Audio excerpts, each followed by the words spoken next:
السلام عليكم ورحمة الله وبركاته. اللهم صل وسلم وبارك على سيدنا محمد وعلى آله وصحبه وسلم. إن شاء الله هعمل معاكم النهاردة سمك مكاريل مشوي. جبت السمك ونضفته وغسلته وشلت منه الراس والديل، وهعمل بقى الدقة بتاعته.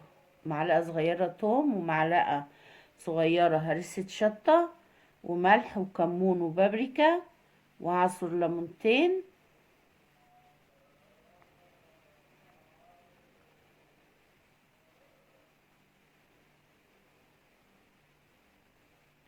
وحطيت خل هقلبها، وبعدين ابدأ بقى املح السمك، واكون مجهزة الخضار اللي هحشي بيه السمك مقطعاه قطع صغيرة. عايزاكم توحدوا الله وتصلوا على النبي، واللي ما اشتركش في القناة يشترك ليصلكم كل جديد، ودعمونا بلايك.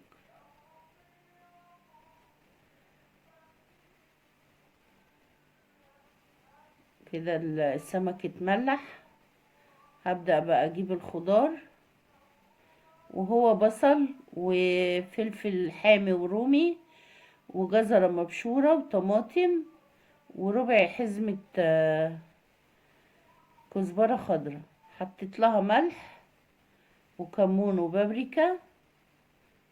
حطيت طبعا كل الخضار مع بعضه، وحطيت له ملح وكمون وبابريكا، وحطيت خل معلقة كبيرة واعصر عليهم ليمونتين، واقلب كل ده مع بعضه، واحشي بقى السمك.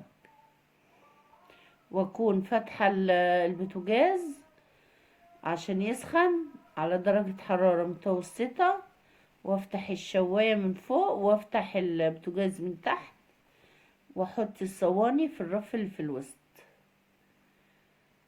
لغاية ما ياخد لون معانا، يبقى طعمه في منتهى الجمال. دي الدقة اللي نزلت من الخضار بحطها عليه. احطها بقى في الفرن لغاية ما تاخد لون. وهنا كانت خلاص اتعمل، وعملت جنبيها رز وجرجير وبألف هنا.